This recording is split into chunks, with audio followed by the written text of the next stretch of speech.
संजीवयत्यखिल शक्तिधर स्वधामना अन्नामुष्टास्त चरण श्रवणत्वगादीन् प्राणा नमो भगवते पुरुषाय तुभ्यं पांडुरंगा करो प्रथम पांडुरंगा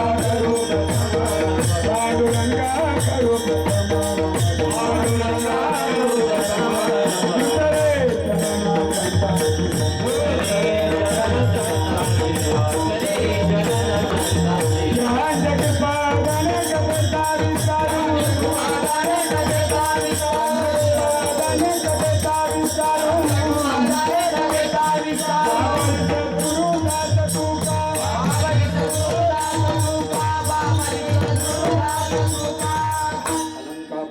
सिंहासनस्थं पदंभोज तेजस्फुरति प्रदेशं विधिन्द्रादिदेवैः सदा स्तूयमानं समाधिस्थमूर्तिं भजे ज्ञानदेवम्। ओम नमो ज्ञानेश्वरा करुणाकरा दयाळा तुमचा अनुग्रह लादलो पावन झालो चराचरे विकळा कुशरी काहीच नेने बोलतो वचन अति भाविका तुमचा अनुग्रह लादलो पावन झालो चराचरे एका जनार्दनी तुमचा दास त्याचे आश पुरवावे तुमचा अनुग्रह लादलो पावन झालो चराचरे सेवे लागे सेवक झालो तुमच्या लागलो निज चरणा अहो स्वामी तुकया देवा यावर हे न करावा अवेर नमो जन्मभूमी जिथे जन्मलो मी नमो कर्मभूमी जिथे वाढलो मी नमो अलंकापुर भूमी जिथे ज्ञान पाहावी तो झालो आम्ही नमो भारत राष्ट्रभूमी जिच्या पडू येथून पुढे कामे विठ्ठला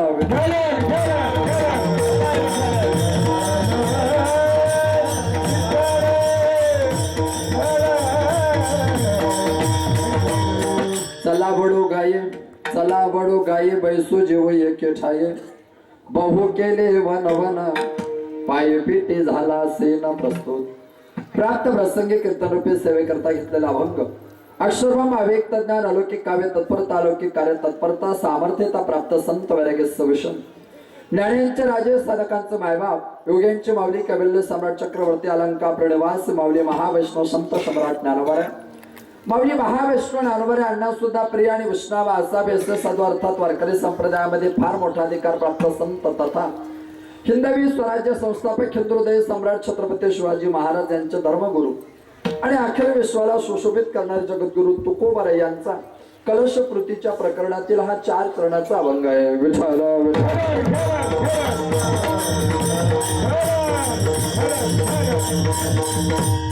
अभंग पंचमेध्यन महाते तुकोपनिषद काय वैराग्यराज रसिकत्व प्राप्त मुक्त कैवल्य तेजोनिधी भगवान श्री जगद्गुरु तुकोबार यांचा असून अभंगातील प्रास्ताविकता प्रतिपादित करण्या अगोदर परिहार देणे इष्टानिवार्य तथा ते गरजेचे सुद्धा आहे किम निमित्ताने तुम्ही आपण सर्वजण या पवित्र पावन विद्या मंदिराच्या प्रांगणामध्ये विराजित आहात रसिकता भावुकता चतुरता सजगता श्रोत्याच्या भक्तिशास्त्राच्या श्रवण मात्राच्या चत्वार्यांत करण्याने कारणे परंपरा सर्वांना ज्ञातव्यसलच आहेच वक्त्याचं प्रधान कर्तव्य नात्याने थोरामोठ्यांच्या पदस्पर्शाने पुनीत पावित वसलेल्या असलेल्या आपल्या पवित्र पावन नगरीमध्ये भगवंताच्या असीम कृपेने साधू संतांच्या कृपा आशीर्वादाने समस्त ग्रामवासियांच्या मानवी सामंजस्याने पंचक्रोशीतील भाविकांच्या उदार सहकार्याने परिसरातील प्रांतातील आजी माजी वयोवृद्ध तरुण सर्व कीर्तनकारांच्या गुणीजनांच्या विशेष मार्गदर्शनाने उपस्थितीने चालत असलेल्या मागील गेल्या 25 वर्षापासूनचा अखंड हरिनाम संकीर्तन सप्ताह यावर्षी रौप्य महोत्सव या ठिकाणी साजरा होता दशदिनीय रौप्य महोत्सवाचा महामहोत्सव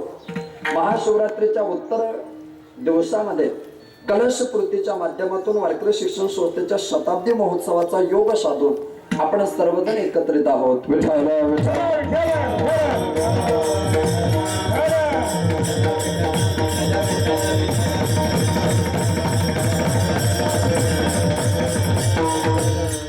मी रात्री सांगितलं की स्वानंद सुखनिवासी गुरुनाम गुरु श्री गुरु जोग महाराज संस्थापित वारकरी शिक्षण संस्थेचं शताब्दी महोत्सवाचं वर्ष कीर्तनकार तयार ज्या ठिकाणी होतो त्या कीर्तनकाराला तयार करणाऱ्या वारकरी शिक्षण संस्थेची 100 वर्ष पूर्ण होतात ही वारकरी संप्रदायाच्या दृष्टिकोनातून खूप मोठी महत्त्वपूर्ण घटना आहे संस्थेचा अमृत महोत्सव 1994 साली झाला.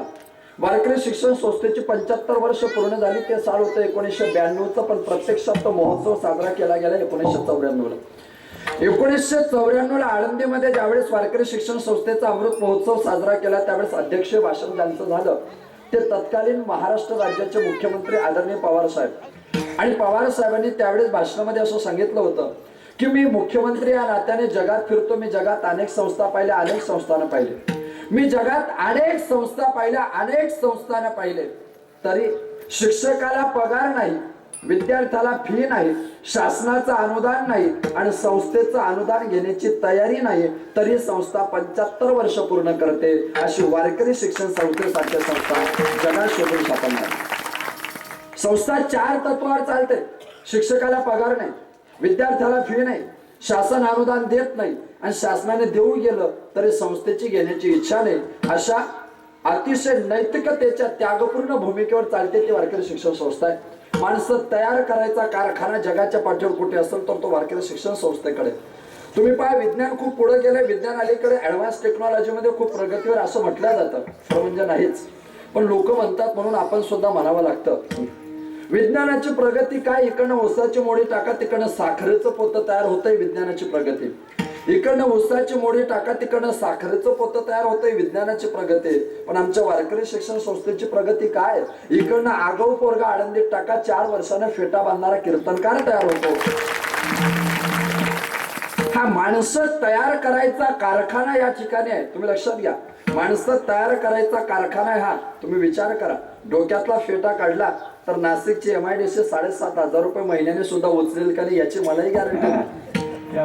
पण ही ज्ञानोबा तुकोबऱ्यांची परंपरा आहे, त्या परंपरेवर आपण चालणारी लोक आहोत. विज्ञान उत्क्रांतीवाद देतं, पण वारकरी संप्रदाय क्रांतीवाद देतो.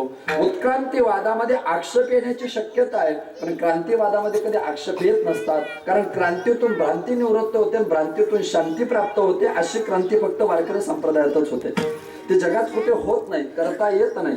माझी श्रद्धा असेल, अंधश्रद्धा असेल, मला सांगता येणार नाही, पण एक वाक्य मी आपल्या पुढे नक्की सांगेल. असं म्हणतात की एखादा पूल जास्त दिवस जर टिकवायचा असेल, एखादा पूल जास्त दिवस टिकावा असं वाटत असेल तर त्या पुलाचा पाया भरायच्या अगोदर काय करावं लागतं? बळी द्यावा लागतो. श्रद्धा आहे का अंधश्रद्धा आहे मला सांगता येणार नाही, पण एखादा पूल जास्त दिवस टिकावा वाटत असेल तर त्या पुलाचा पाया भरायच्या अगोदर बळी द्यावा लागतो. वारकरी संप्रदायाचा पूल 750 वर्षानंतर सुद्धा इतका मजबूत आहे कारण ज्ञानोबराय नावाचा पाया भरायच्या अगोदर विठ्ठलपंत आणि रुक्मिणी माता नावाचे 2 बळी तर आमच्या संप्रदायाने बनवले. जिथं ज्ञानदेवे रचिला पाया हे सिद्धांत लावला जातो, जिथं ज्ञानोबराय वारकरी संप्रदायाचा पाया म्हणून संबोधल्या जातात, त्या ज्ञानोबराय नावाचा पाया भरायच्या अगोदर श्री विठ्ठलपंत आणि रुक्मिणी माता नावाचे 2 बळी तर आपल्याही संप्रदायाने दिले ना. विठ्ठलपंत आणि रुक्मिणी मात्यांनी बळी दिला म्हणून तर हा संप्रदाय इतका अविरळपणे आजही टिकतोय. ती संस्था 100 वर्ष पूर्ण करते, आनंद बाबी बाब आहे. ह्याच्यानंतर मुरंबीचा सुवर्ण महोत्सव आणि वारकरी शिक्षण संस्थेचा शतकोत्तर रौप्य महोत्सव पाहण्याकरता आपण इथं बसलेले शिल्लक राहूच याची गॅरंटी नाही. लक्षात घ्या. म्हणजे मला असं म्हणायचं आहे की 25 वर्ष आपल्या सप्ताहाला झाले, ते 50 वर्ष जेव्हा साजरे होतील तेव्हा आपण राहूच याची शाश्वती नाही. संस्थेला 125 वर्ष पूर्ण होतील तेव्हा आपण राहू याची शाश्वती नाही. पण आता जो आनंद आपण घेतलेला आहे या आनंदात 3 लोक सहभागी आहेत. या गावचा सप्ताह जेव्हा चालू झाला त्या वर्षी जे जन्माला आले होते ते आता 25 वर्षाचे, तेव्हा जे 25 वर्षाचे होते ते आता माध्यान्हावर आहे, आणि तेव्हा जे 40-50 मध्ये होते ते आता मावळण्याच्या तयारीत आहे. म्हणजे तुम्ही लक्षात घ्या, मी बोलतोय त्याचा गैरसमज करू नका. 3ही पिढ्यातले लोक आहेत. पण एक सांगू मित्रांनो, या 3ही पिढ्यातल्या लोकांना छाती ठोकून सांगता येईल, ज्या लोकांचं वय 70, 75, 80च्या घरात आहे ते सुद्धा सांगतील की आमचं वय 70 झालं, 75 झालं, 80 वर्ष झालं. पण 80 वर्षाच्या कारकिर्दीत गावातल्या श्रीमंतातल्या श्रीमंत माणसाच्या पोराच्या लग्नालाही जो आनंद आला नाही तो मुरंबीच्या रौप्य महोत्सवाच्या कार्यक्रमाला आला. हा आनंद तुमच्या अंतःकरणात स्वर्ण अक्षराने तुम्ही लिहून ठेवा. तुम्ही सांगाल आमच्या जीवनाचं काय सार्थक आहे, तर आमच्या जीवनाचं हे सार्थक आहे. याच देही याच डोळा भोगू सुखाचा सोहळा. हा सोहळा भोगण्याचा आनंद. मी तर प्रार्थना करेलच देवाला की या मुरुंबीकरांचा हा सप्ताह 50व्या वर्षात जावा. जेवढे आता कीर्तन ऐकताय तेव्हा 50 वर्ष सप्ताहाला झाल्यानंतर एवढे सगळे ते कीर्तन ऐकण्याकरता राहावे, तो सप्ताह साजरा करण्याकरता राहावे. आणि हे सगळं असं 10 दिवसाचं नियोजन व्हावं. आणि शेवटचे 2 दिवस अरे मग का तुमचंच पाहता का, थोडं माझंही पहा. हा कीर्तनापेक्षा मी वाचेल मला त्याचा आनंद आहे. अर्थात हा महामहोत्सव टिकेल, हा टिकणार आहे, पण याची टिकण्याची शाश्वती पाहण्याकरता आपण टिकू याची शाश्वती नाही. पण हा महामहोत्सव आपण सगळेजण मोठ्या उत्साहपूर्ण वातावरणामध्ये साजरे करतात. आणि पाहता पाहता कलशपूर्तीमध्ये आपण एकत्रित आलो. कलशपूर्तीचं कीर्तन म्हणजे काल्याचं कीर्तन, काल्याचं कीर्तन म्हणजे समारोपाचं कीर्तन, समारोपाचं कीर्तन म्हणजे सांगतेचं कीर्तन, सांगतेचं कीर्तन म्हणजे शेवटचं कीर्तन, शेवटचं कीर्तन म्हणजे समाप्तीचं कीर्तन, समाप्तीचं कीर्तन म्हणजे आता नाही येणे जाणे सहज खुंटले बोलणे. म्हणजे आता इथून आपल्या सगळ्यांचे संबंध तुटण्याची दाट शक्यता असा हा कार्यक्रम. काल्याची सांगता होते का, 1 काल्याची समाप्ती होते का, 2 काल्याचा शेवट होतो का, 3 आणि काल्याचा समारोप होतो का, 4 व्याकरणाच्या कसोटीवर जरी हे 4ही शब्द समानार्थी वाटत असले, भासत असले, दिसत असले तरी ते 4ही समानार्थी असत नाही. त्यांचा एकमेकाशी काही संबंध नाही. बरेच शब्द समानार्थी वाटतात. कारण बाळा दया म्हणजे काय, दया म्हणजे कृपा, आणि कृपा म्हणजे काय, कृपा म्हणजे दया. असं होत नाही. समष्टी पद्धतीने केल्या जाते तिला दया म्हणतात, आणि वेष्टी पद्धतीने केल्या जाते तिला कृपा म्हणतात. म्हणजे एकाच वेळी सगळ्यांवर केल्या जाते तिला दया म्हणतात, आणि ठराविक लोकांवर केल्या जाते तिला कृपा म्हणतात. लक्षात घ्या, देवाने आपल्याला माणूस म्हणून जन्माला घातलं, ही आपल्यावर दया केली. देवाने आपल्याला मुरुंबीमध्ये जन्माला घातलं, ही आपल्यावर दया केली. देवाने आपल्याला माणूस म्हणून जन्माला घातलं, हे आपल्यावर दया केली, हे आपल्यावर दया केली. पण कीर्तन ऐकायला फक्त एवढेच लोक बोलवले, कारण कृपा फक्त यांच्यावरच झाली. अजूनही बरेच दयेवाले घरी सापडतील. सर्वांवर केल्या जाते ती दया असते, ठराविक लोकांवर केल्या जाते ती कृपा असते. मग दयेचं रूपांतर कृपेमध्ये करण्याकरता आम्ही काय केलं, कुछ मत करना, दया नाम का लफ्ज लेना और भगवान को उलट कर समर्पित कर देना. तुम्ही दया नावाचा शब्द घ्या, तो शब्द उलट करून देवाला देऊन टाका. दयेच्या उलट, दयेच्या उलट याद. तुम्ही याद करो वो दया करेगा. पण आमची पोरं कॉलेजच्या कट्ट्यावर म्हटले तुम्ही यादाना आया करो. आणि मग गणित आमचं तिथं बिघडलं की हे चुकीच्या मार्गाने जायला लागले. मार्गक्रमणता चुकली आमची, बऱ्याच वेळा चुकते, चुकू नये पण चुकते. लक्षात घ्या, समानार्थी शब्द वाटतात पण ते नसतात. वन म्हणजे काय, वन वन वन म्हणजे रान, रान म्हणजे काय, रान म्हणजे जंगल. वन म्हणजे रान, रान म्हणजे जंगल. हे तिन्ही शब्द समानार्थी का, वास्तविक यांचा एकमेकाशी संबंध नाही. जिथं गवत जास्त उगवतं, जिथं गवत जास्त उगवतं त्याला रान म्हणतात. जिथं झाडं जास्त उगवतात त्याला वन म्हणतात. जिथं जंगली प्राणी राहू शकतात त्याला जंगल म्हणतात. तरी तिन्ही शब्दाचा अर्थ एकच होतो असं जिथं शिकवल्या जातं त्याला महाराष्ट्राची जंगली शिक्षण पद्धती म्हणतात. म्हणजे लक्षात घ्या, तुम्ही शब्दाची व्युत्पत्ती आपण काढत नाही, शब्दाचा मूळ भाव आपण काढत नाही. सांगता आणि शेवट एकमेकाला पोषकता आणि पूरकता प्रतिपादित करणारे शब्द आहे. समारोप शब्दाची व्युत्पत्ती काय, सम अधिक आरोप. सम नावाचा उपसर्ग आहे, आरोप नावाचं पद आहे. मराठी व्याकरणामध्ये 14 उपसर्ग असतात, संस्कृत व्याकरणामध्ये 24 उपसर्ग असतात. उपसर्ग एखाद्या धातूला, एखाद्या पदाला जेव्हा लागतात तेव्हा ते त्याचा मूळचा अर्थ फिरवून टाकतात. हा उपसर्गाचा भाव आहे. मग सम म्हणजे समान, आरोप म्हणजे सिद्धता. एकाच वेळी एका कार्यक्रमात सर्वांवर समान आरोप जिथं केला जातो त्याला समारोप म्हणतात. काल्याचं कीर्तन समारोप आहे का, नाही नाही. कल्पनेचा भेद आहे, वास्तवतेचा अभेद आहे. वास्तव विचार केला तर देव आणि भक्त एकच आहे, पण कल्पना करावी लागते की दोन्ही वेगळे वेगळे. मी भक्त तू देव ऐसे करी, पर्याय नाही ना. काल्याचं कीर्तन देव भक्ताचं नातं कसं, नवरा बायकोचं नातं. अर्जुना तू वल्लभा मी कांतो ऐसा पडी. पती पत्नीचे शरीर 2 असतात पण विचार मात्र एक असतो. तसा देव भक्ताचे शरीर 2 असतात पण विचार स्वरूपाच्या दृष्टीने एक असतो. तिथं जो केला जातो त्याला काला म्हणतात. देव भक्त देवनी एका रूप झाले, मुळचे संकले वैसे तैसे, मुळचे संकले वैसे तैसे,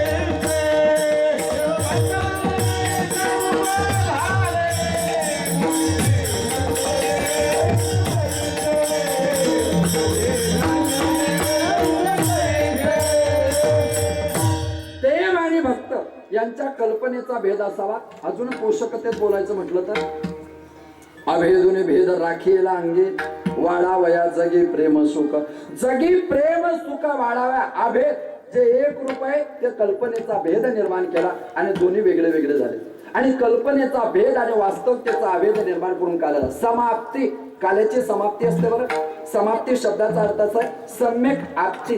सम्यक म्हणजे ज्ञान आणि आपती आपनोती म्हणजे प्राप्त करणे. साधकाने साधनाच्या माध्यमातून सिद्धात्मक ज्ञान प्राप्त करणे त्याला म्हणतात काला. आपल्याकडे तीन अभेद आहेत. साधक, साधन, साध्य. प्रमाता, प्रमेय, प्रमाण. ध्येय, ध्याता, ध्यान. ज्ञेय, ज्ञाता, ज्ञान. भक्त, भक्ती, भगवंत. भक्त, भक्ती, भगवंत याचा अभेद जिथं केला जातो तिथं काला होतो. कल्पना करा आपण साधक आहे. आपण मालेगावच्या CBSE बस स्टँडवर नाशिकमध्ये आहात. तुम्हाला गावी यायचंय. आपण साधक आहे. जिच्या भरोशावर आपण मुरंबीमध्ये येतोय ती एसटी साधन आहे आणि मुरंबी साध्य आहे. आपण साधक आहे, एसटी साधन आहे आणि आपण ज्या गावात पोहोचतो ते साध्य आहे. आपण साधक, एसटी साधन आणि गाव साध्य. गाव नावाचं साध्य आलं की एसटी नावाचं साधन. गाव नावाचं साध्य आलं की एसटी नावाचं साधन सोडून द्यायचं. का ड्रायव्हरला अक्कल शिकवायची, आपल्या वस्तूवर लावून द्या. मागील आधार बहुतांचा. तुझं साध्य प्राप्त झालं ना, तो मागच्यांकरता आधार आहे, तू सोडून दे. मान्य आहे तुम्हाला? साध्य प्राप्त झालं की साधन सोडायचं. मान्य आहे? मान्य है? लॉक किया जाए. अगर आप लोग इस सवाल का जवाब सही देते हो तो बराबर 12 बजे कीर्तन हो जाएगा. अगर आप लोगों का जवाब गलत आता है तो 12:30 बजे तक कोई हॉट खुर्ची में से उठ नहीं सकता. तो ध्यान में रखेगा. सवाल 20,000 के लिए कौन मरेगा? मग आपलं तसं चालू आहे का? तुम्हाला वाटलं दाढीवाला उभा आला चान्स घेऊन पाहू.